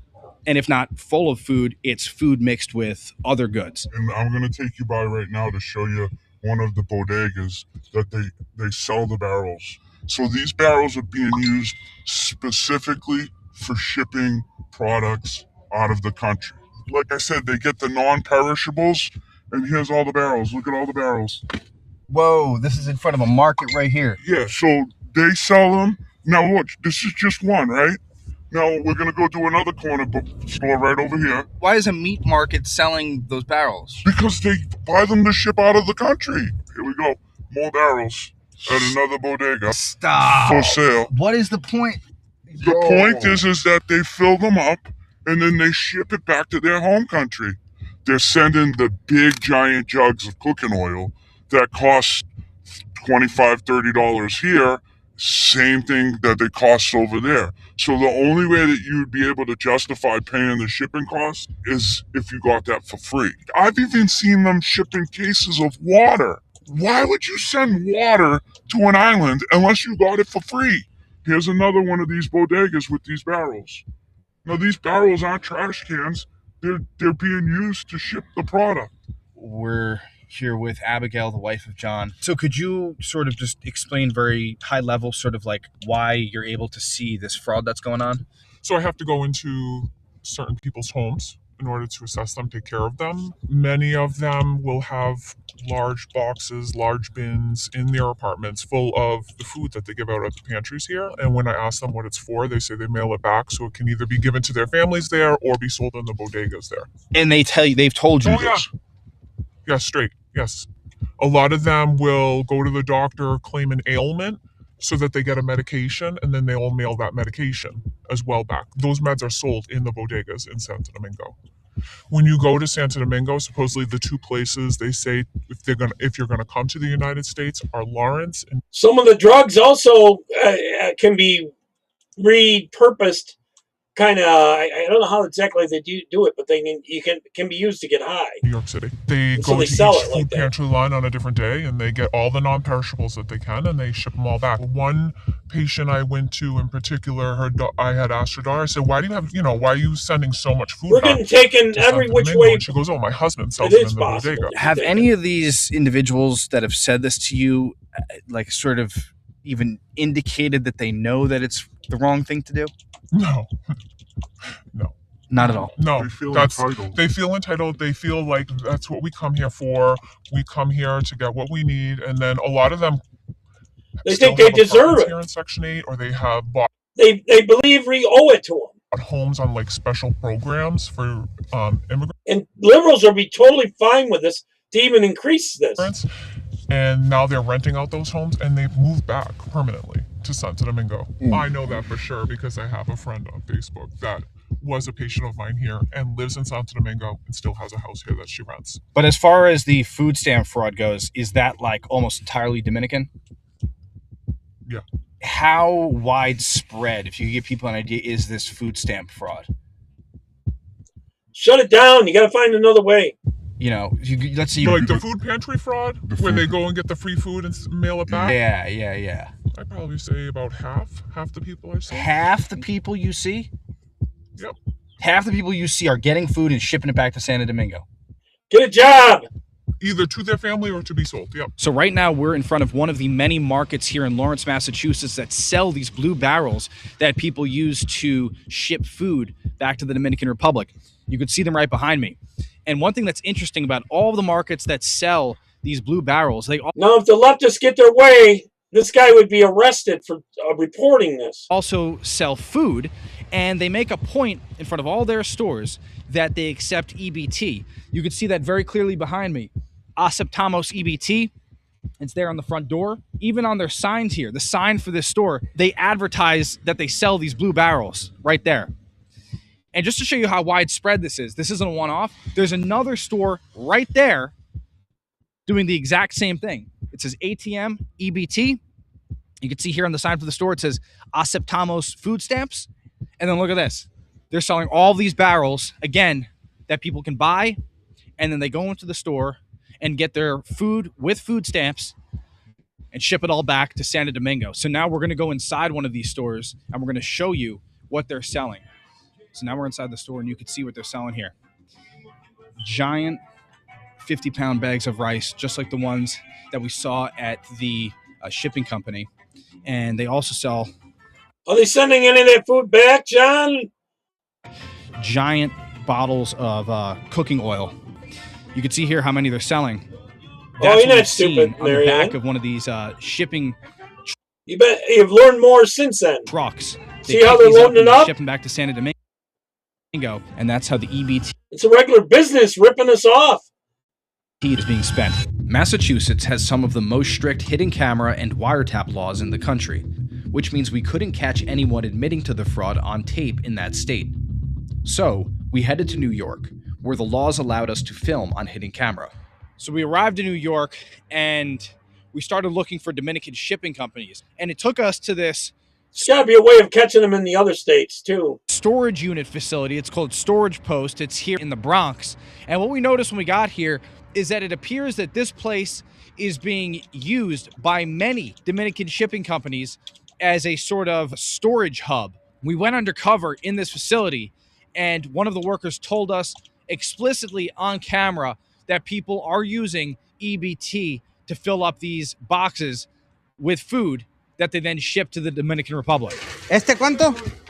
They obviously get an awful lot on their EBT to be able to send all this back, don't they?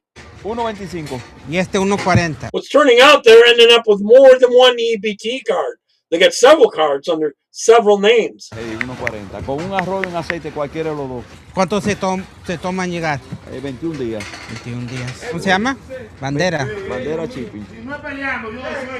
Y si uno paga con las estampillas por las cosas, está bien, no hay problema. Eso no hace nada, la comida, eso tú la compras como tú quieras. Ah, okay. Es que ya ve cómo están las cosas ahora, por eso pregunto. La gente compra con sus cupones. Sí, con los cupones. Claro. No te puedes comprar con lo que sea. Yeah, I don't donate to it. A lot of times, like they launch round stuff up and stuff in these stores. It's turning out a lot of this money's going to the left wing crap, you know, a lot of these NGOs and all that crap. So no matter what the name is, I'll donate directly if I ever do donate. Muchos de los clientes de ustedes usan I'm not rich enough to donate anyways. No. Sí, ellos compran con cupones y llenan los tanques. Right now, I am standing on St. Nicholas Avenue in Fort Washington, New York, and this is the home of a very large Dominican community. And the store that we're standing in front of right now is pretty interesting. If you look here, they've built a extended storefront, and behind this plexiglass, you can see a giant wall of non-perishable goods, and it's being advertised what the prices are if you buy in bulk. I've never seen anything like that in my life. Normally, if there's a store that comes out to the sidewalk with their goods, you'll be seeing them put up like maybe stands with fresh produce, fruits and vegetables, that sort of thing. Me either. What I have never seen I'm done with is it. a store with an extended storefront where they put up a wall of non-perishable goods. So now we're inside of this extended storefront, and it's being advertised the deals that you get if you buy in bulk. Let's just take a look at a few of them. For $5, you get 3 bags of pasta. For $4, you get 2 bags of whatever this is, some sort of beans. For $10, you're going to get 8 cans of Goya's assorted beans. It's pretty obvious what's going on here. They're selling that stuff kind of cheap, aren't they? Being advertised to the community at large. If you want to buy food in bulk, probably to ship back home, this is where you want to do your shopping. We're not alleging that this store specifically is engaged in any sort of fraud. They're just selling food. However, this is one node in a larger system of EBT welfare fraud in the Dominican community. Behind me is the Port Newark Container Terminal, and it is from here that tens of thousands of pounds of food, what likely amounts to millions of dollars of food that has been paid for by you, the American taxpayer, is being shipped to the Dominican Republic. To see where all this food ends up, we followed the trail to the Dominican Republic, where shop owners told us exactly where their inventory comes from. So now we're going inside of a store that's stocked with food that's paid for with your tax dollars. ¿Puedes explicar cómo me dijiste a mí, como tu familia, tú pones eso y luego lo mandan a ustedes, o cómo es? Eso ellos no lo mandan para acá, en cajas. Sí. Pero usan los cupones, estampillas allá, como me dijiste. Sí. Sí. Todo esto viene de Nueva York. Todo lo que está aquí. So right now we're in one of many stores in the Dominican Republic that are stocked with food, paid for in the United States with food stamps, and sent here on a boat in a blue barrel, offloaded, and then put in these little bodega stores and sold here. And you can see all this food behind me. You can see, for example, this comes from Tops. This comes from Tops here, traditional pasta sauce, sold for 350 Dominican pesos. We got ground pork, and this goes for 225 pesos.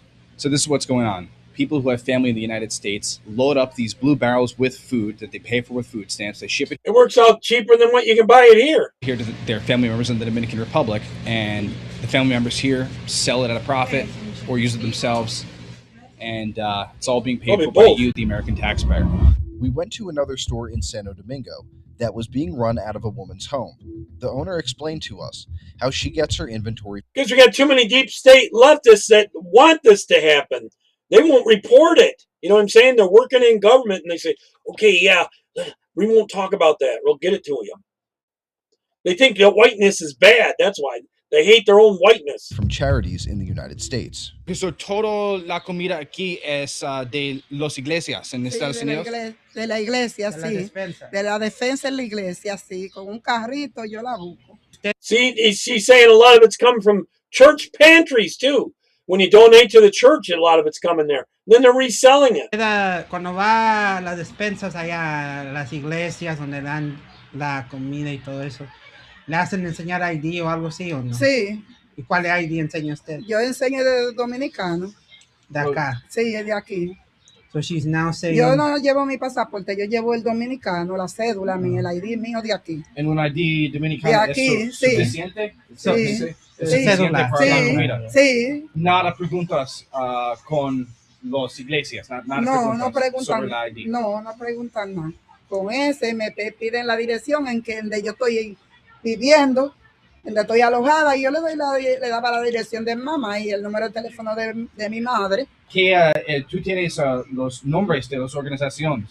Yo tengo uno que le dicen el ALMI. Yeah, they don't care. That's true too. 138. That's true too, Tammy. They don't even care, a lot of them. Por ahí, por la Lennon. Or they worry about losing their job if they say anything. Y hay otro que le dicen el Kennedy, que queda en la 135. La iglesia, hay una que le dicen el Buen Pastor, o hay otra iglesia también que queda en la 129, al lado de donde vivía mamá. ¿La iglesia católica? Sí, sí, católica. Esa que yo iba a buscar comida. ¿Cómo se dice aquí? Codito. Codito. So we have elbows here. Ronzoni. What else do we got? There's a ton of Campbell's chicken noodle soup. Sopa. You got a bunch of these here. 100 pesos. So this cost 100 pesos. So that's about $1.50. So, so here you have, cheaper than here. Arroz. Sí. Mucho arroz. 40 libras. You got oats. You got corn. Looks like she's well stocked up. Meal. You got lentils. So in this case, what's going on is the food is coming from charities in the United States. People are going to the United States, getting the food from these charities, and then shipping it back here or flying it themselves personally back to the Dominican Republic where they then sell it. Over the course of this investigation, we traced a pipeline stretching from corner stores in Massachusetts to shipping companies in New York to bodegas in the Dominican Republic. The most disturbing part is that throughout the entire investigation, no one acted like any of this was wrong. The individuals we spoke to you ate your birthday openly cake, admitted to being part of a system of fraud, where food is collected from charities or bought with EBT and sold for profit. Signs of this fraud can be seen clearly in cities like Lawrence, Massachusetts, where blue shipping barrels are conspicuously displayed outside of corner stores. When food stamps were first introduced in 1964, the program served Lyndon Johnson, thank you. Not fewer than 400,000 people, less than 1/5 of 1%. Carter upped it too when he got in. Of the American population. Applicants had to appear in person at state welfare offices, pass strict income and asset tests, and have their eligibility certified by state caseworkers. Today, nearly 42 million Americans receive SNAP benefits, roughly 1 in 8 people in the United States. 1 out of 8. And I bet you most of those 8 are people that came here illegally. United States, at one time costing taxpayers over $100 billion in 2025 alone. Applications can be completed online in like minutes, an amazing, and eligibility rules have been broadened significantly over 6 decades of expansions. What began as a modest safety net for the most vulnerable has grown into one of the largest federal assistance programs in history. FDR started with the welfare stuff too a bit. And as this investigation shows, it is being openly exploited. We are calling on federal authorities to investigate what we've uncovered. They got a lot on their plate. To share our findings with any legitimate investigative Alabama body. fudge cake. Multiple layers, huh? I never heard of that, but it sounds good. I'm too fat though, you know. I can't do it. All right, I'm gonna get on with the. I'm gonna do just for laughs part here. I save a lot of these up every couple 2-3 days and stuff. So this is just for laughs. Here we go. Tonight we bring you an exclusive report. The grandmother of the gunman who opened fire near the White House speaks out for the first time. He was a good boy. He ain't hurt nobody. He ain't done nothing wrong. What you say his name is again? This is all AI. Here we go.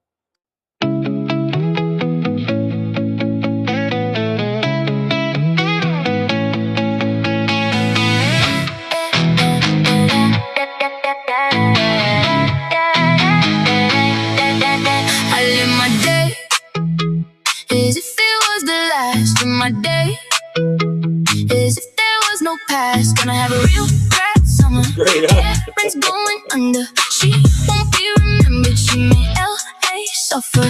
A real bad summer. A real bad summer. Yeah. I'ma dance my heart out till the dawn. But I won't be done when morning comes. Go. Gonna have a real bad summer. Karen's going under. She won't be remembered. She made LA suffer. A real bad summer. A real bad summer. It wasn't love. Watching all the chaos build on us. It was a rush, but the people woke up. It wasn't love. Now the whole city turning up. That's what it was. Now we glowing up. I live my day as if it was the last of my day. As if there was no past. Gonna have a real bad summer. Karen's going under. She won't be remembered. She made LA suffer. A real bad summer. A real bad summer.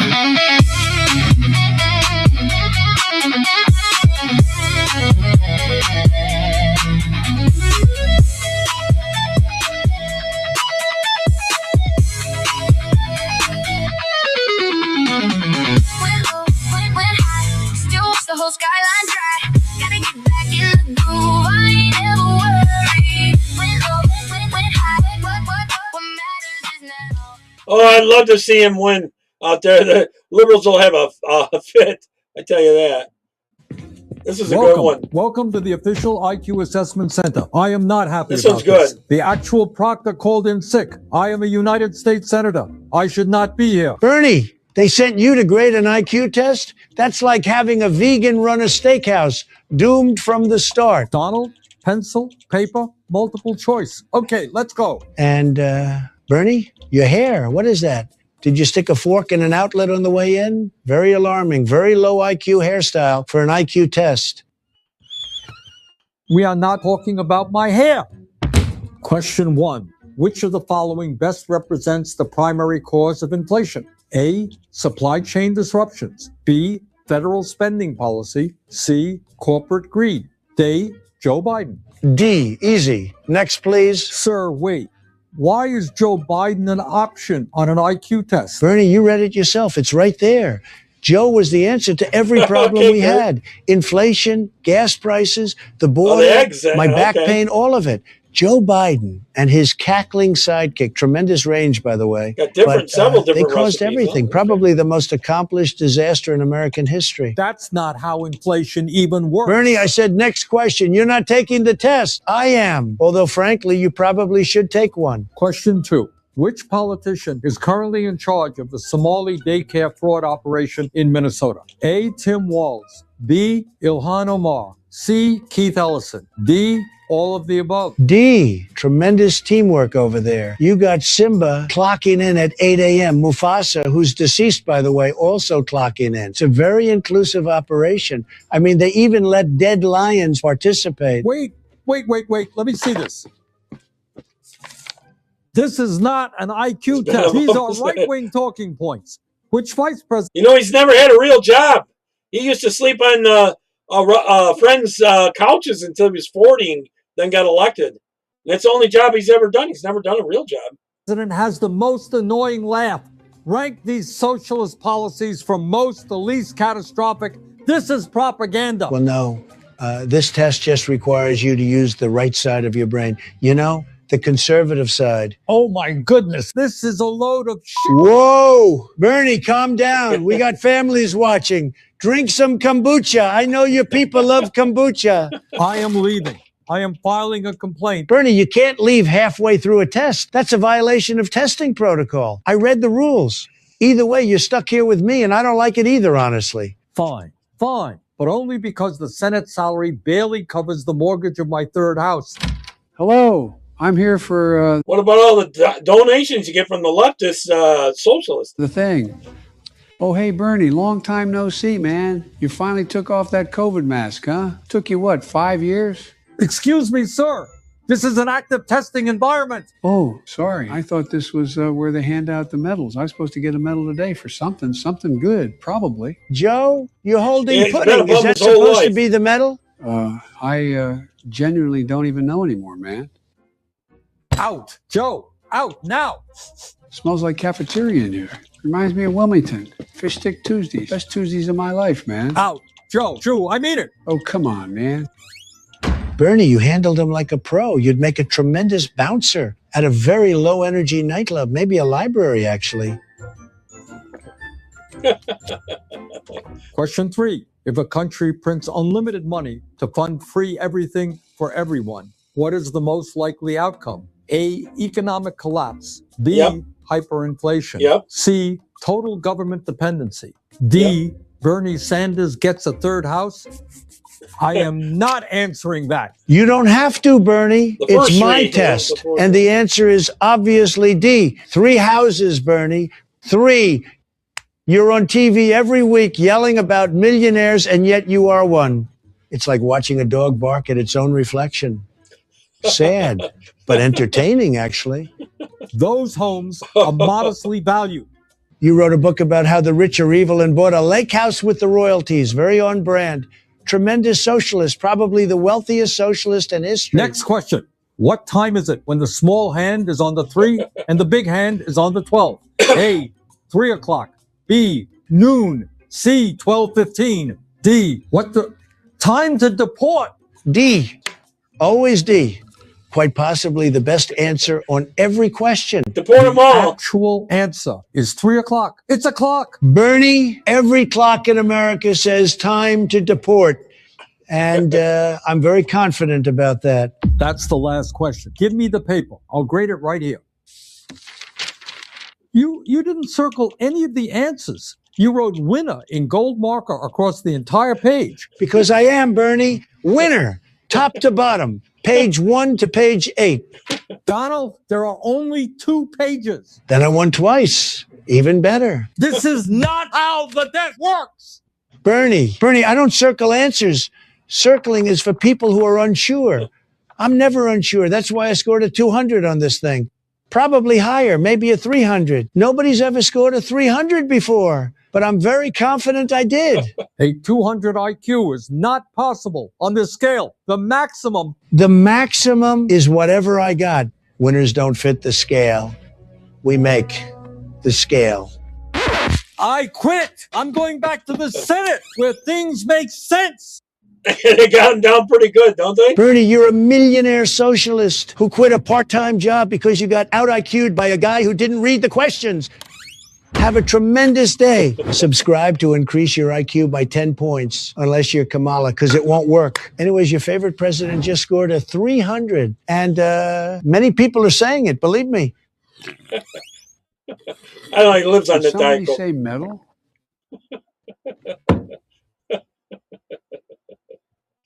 Oh, sorry, I'm laughing.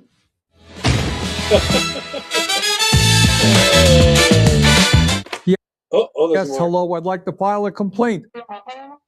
No, the complaint is about the complaint department. Hello? Now they're selling stuff. Oh, here's another good one. Here we go.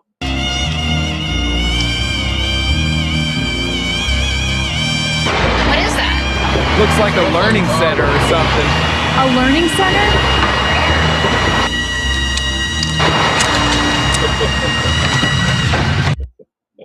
I don't know how they do it. They do a pretty good job.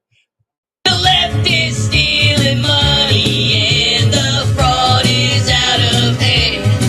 I stepped in human feces and a kid got poked by a needle in the sand. I can't say that. All the liberal politicians. I got you, Kurt. I'm with you. Yeah, and I can't wait to win the mayor race to fix the greatest city in the world. You gotta laugh once in a while. After seeing how they're cheating us and stealing money from us all the time, you gotta laugh once in a while. I wish Democrats would leave California. I wish Democrats would leave California soon.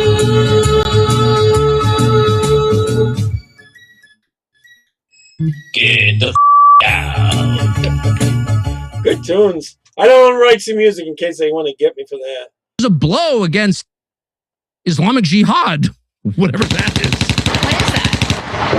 Sounds like fun. I know what it is. They want to kill us.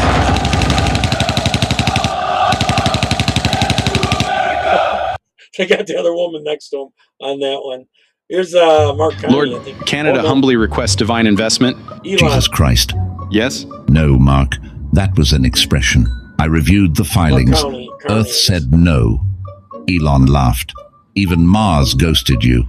Canada is leading the sustainable global transition. The world is more divided and dangerous than ever. Mark, humanity survived plagues, world wars, floods, famines, and disco. Spare me the TED Talk apocalypse routine. I gave your country oil, gas, forests, minerals, fresh water, and America right beside you. Mark, Canada used to export oil and wheat. Now it imports Uber drivers, diploma mills, and 40 people sharing one basement near Brampton. Canada is still attractive for investment. Mark, nobody invests where success gets punished and failure gets subsidized. Mark, if Noah had to build the ark in Canada, everyone would be dead.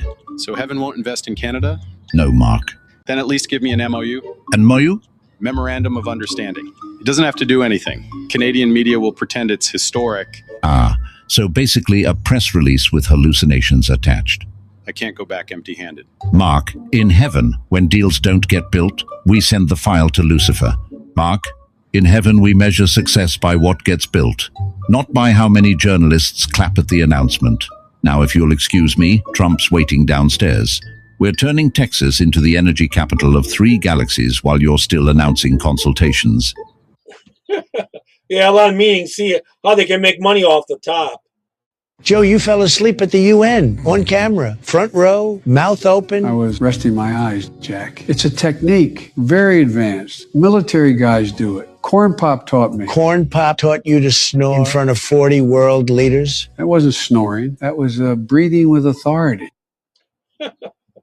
Donald, I replaced the main office coffee with mushroom extract. Nobody's noticed, except the Secret Service. They can see through walls now. Bobby, if anyone in this building starts levitating, I'm blaming you personally. I also put collagen in the water fountain. Everyone's skin is going to look incredible by Friday. This man is drugging the government and calling it wellness. Very strange. I like it. Maha, baby. A lot of that stuff is true, though.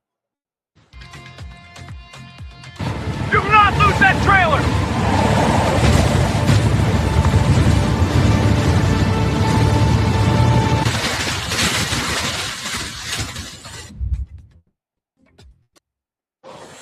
You tried these yet? Long Beach got fresh batch today. Can I get 4 more boxes? They're almost sold out again! Taxes go up every year. Removes. I'm still working doubles. Wormwood? These things are What is irresistible. wormwood? I don't even know what that is. I'm shooting in Atlanta again. What happened to Hollywood? Oh, Karen Bass happened, man. wormwood. I don't know what that is. You gotta try one of these. Someone made it here by mistake. Wait, where did you get? Wait, where did you get these? What, Pratt? Oh no. Karen, call me back right away. You got any more of those Spencer cookies? We have a big problem. Jimmy, it's your sister-in-law. Open up! What do you want? I'm busy. We have a big problem. What kind of problem? A cookie kind of problem. It's spreading faster than we thought. People are lining up around the block. Then we shut it down. Are we rushing into this too fast? You can't do this! Back up, stay back! Okay. This... They're going everywhere!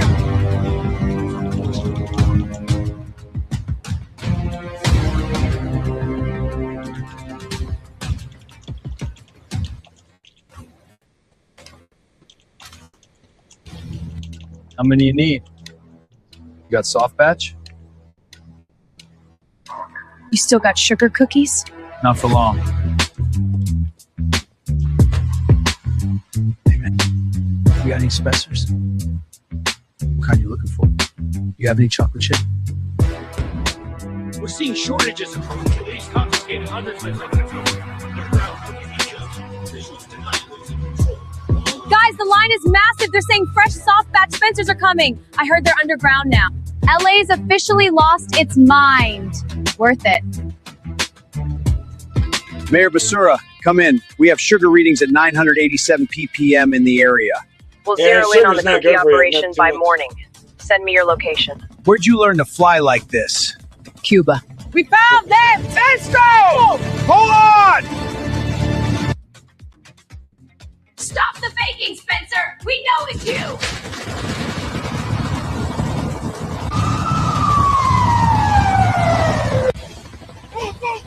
Block the vehicle! Spencer, stop! Spencer, stop the vehicle! The cookies! The trailer is down there! Land this chopper, Karen! Copy that. Descending now. Signal strong. It's right below us. Do not lose that trailer!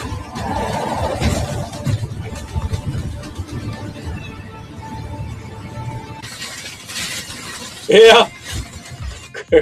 Hi, Steve. Kind of busy right now. Officer Davis, you with me? Yep. Escort our friend to the rendezvous. Roger that. You are all set, Spencer. Thank you, Steve. These are well made, I tell you that. I seen something about them ripping off the Girl Scouts recently. I can't remember exactly what it was, and I'll try to remember.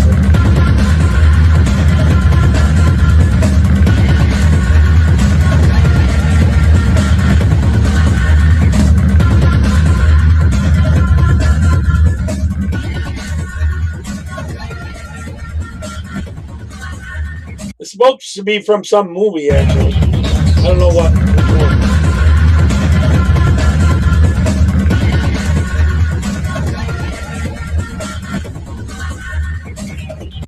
Guess the Iranians watch more stuff than I do. Junior, I'm not coming. Very busy. Running a country. Running a war. I can't take a Saturday off to watch you cry at an altar. Dad, I'm getting married in 2 hours. You're supposed to walk me down. Actually, no, that's not how it works. But you're supposed to be here. I'll FaceTime in. Very modern. Very efficient. Elon does everything by screen and nobody complains. Mom is here. here. They're overpriced. Both moms and are a lot here. of the money goes back. Do you understand how stressful that is without you? That builds character, Junior. I built my empire under stress. Chemical cookies. You can survive a wedding. Smile. Say your vows. Don't cry on camera. Very simple. Dad, the photographer keeps asking where the father of the groom is. Tell him I'm running the free world. That's a better photo than any wedding. Put a cardboard cutout of me at the head table. Make sure it's a good one. Right. The one where I'm pointing. Now they're forced to put little boys in the Girl Scouts now because of the whole trans crap. It irritates the hell out of me. Very powerful image. You're really not coming? I'll send a gift. Tremendous gift. Probably a hat. Congratulations, Junior. Very proud. And don't worry, I'll be at the next one. I didn't see it. See it. Any news on that? Let me open a different one here. Sorry, the one ran out on me. I didn't see the one. Los Angeles, abandoned. Politicians hiding in towers while the city burns. We've done a great job with California. Absolutely. The coordination has been excellent. But we're out of water. They forgot one thing. Look, city on fire, palm trees black, black, black, black. Hey, Newsom! Fast! What the hell are you doing? We've invested in hair gel and private jets. Dream big, deliver nothing. The brave men and women on the front lines. I want to thank them. Really, Gavin? You're going to thank them? You mean the ones you defund? The ones you left high and dry? The ones you abandoned? You're a disgrace, Newsom! I don't know if that's a good thing or bad thing. I don't know if that's a good thing or bad thing, John. You're a bunch of idiots! But it probably depends on her. The solution is water! My plans. Burn it down and leave the town. Target acquired. Fire suppression. The problem is it's hard to get anything that's not processed anymore. Anything. No lights in the heart of the city. No peace. No peace. Ain't no peace when the sun goes down. Siri, call Gavin. We have some things to discuss. Hi, Karen. What's up? Take care of this fire and make sure it doesn't stop burning. I'm headed to Ghana. No stress, just blessings. Ghana love is real. It was a land grab. That's why it all burnt. Sort of like Maui there, where they burned all those houses. Anything with the blue tarp on it didn't burn. Microwave technology. Seriously a bad thing, yeah? I meant the wedding. The wedding I was talking about, Marianne. Not about the food stuff. I know it's a bad thing. Kevin overseas while the coke's still frying. Champagne sipping while the heels keep dying. High dreams dry and the pressure stay broken. People fed up cause the words stay hollow. Storefront smashed and the glass still scattering. Dreams shut down while the rich stay smiling. Whole damn city feel one spark from losing. I'll be back. LA know when you vote. Just know who you're choosing. This is crazy. Let's dance. Yeah, on the table. Let's do it. I know hope in this part of town. Flames rise high over high. Wonder how they get the music for their. What the heck are you clowns doing?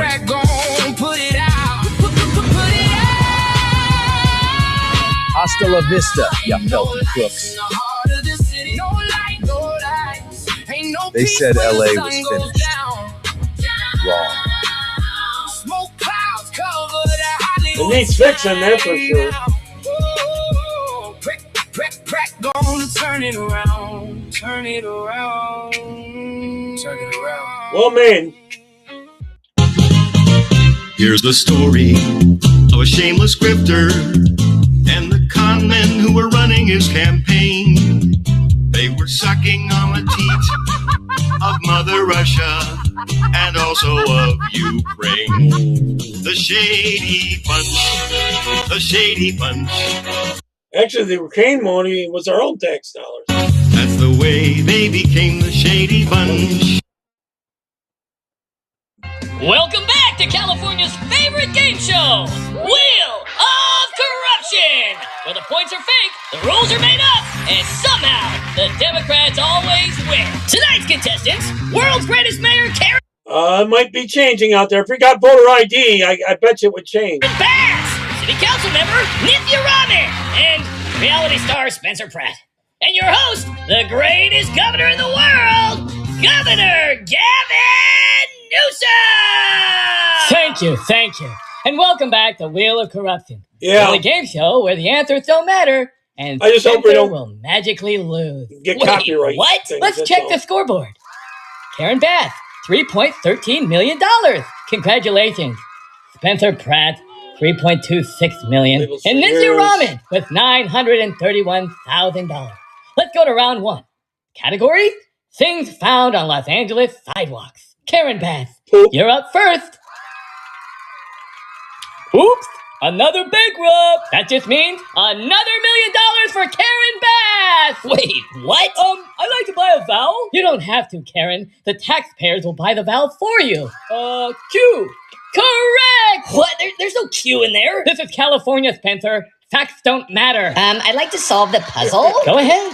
Affordable luxury yoga villages. Exactly right. That's not even close, dude. One more word out of you and I'll call security, Spencer. Next category. This is why true. Residents are leaving California. It's obviously taxes and crime. Ooh, sorry. That's incorrect. What? The correct answer was unexpected, vibrant urban experiences. Dude. Congratulations, Mayor Bass and Councilmember Raman. You qualify for emergency taxpayer-funded matching fund. And another $5 bonus for Spencer. $5? And that's before taxes. Round two. Category? California infrastructure. I'd like to solve the puzzle, please. Mayor Bass is doing a great job. Incredible answer, Karen. This game is rigged, bro. Oh, I can't breathe. George, this is a big one! Oh my gosh, police, help! I'm being attacked by a white man! Spencer, we don't use words like rigged on Wheel of Corruption. It's racist. We prefer words like fortified democracy. It's bonus round time! The category? Campaign promises. Cleaning up homelessness? Sorry, we were looking for creating a task force to the solution. Final lightning round. The category? Where did the budget go? I'd like 12 vowels, please. Of course, Karen. The taxpayers won't mind. It's true, actually. All right, here's Trump cooking show. My restaurant just opened. Grand opening, huge crowd. Biggest crowd ever for a toddler business. It's called Make Snacks Great Again. Menu, very simple, very classy. Milk, cookies, victory. That's it. No vegetables. We banned them. Total disaster food. People walk in like, sir, do you have gluten-free? I say, we have winter-free. If you complain, you leave. We only serve milk in gold sippy cups. Tremendous hydration. Doctors are amazed. Cookies, perfectly round, perfectly baked. I personally taste test every batch for quality control and emotional support. Health inspector came in. Very serious guy. Clipboard, no smile. He said, where's your business license? I said, right here. Holds up crayon drawing, 5 stars already. Mom gave me 5 stars. Grandma gave me 6. She said I'm underrated. Yelp review says, owner cries during lunch rush. Fake news. I was negotiating. We don't take reservations. We take naps. If you don't like the food, that's okay. We'll put you in timeout. Anyway, table for one, or are you here for the victory combo again? All right, I'm going to end with this one, John. This one's for you, actually. You'll like this one, actually. So make sure you're watching. Before we hail the founding, we honor the fallen. Before we celebrate the triumph, we pay the tribute. Before we crown the victory, we count the cost.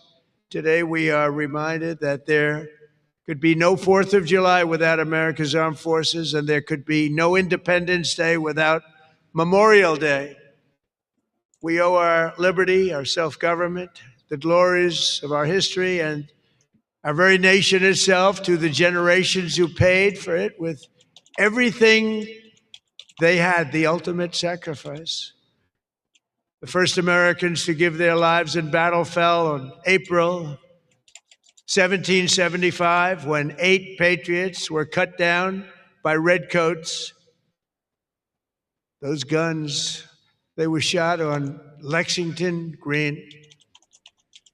They had answered the call to muster against a force 5 times their strength. The world in defense of their cherished rights and their cherished liberty. As the British approached Massachusetts, militiamen summoned destiny itself, saying, if they mean to have a war, let it begin right here.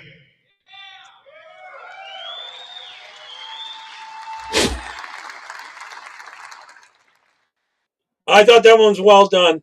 All right, my game plan is to be on tomorrow at 5. As long as everything goes well, I should be on. All right, take care. God bless for everyone. Thank you, everyone, for hanging out. Bye-bye.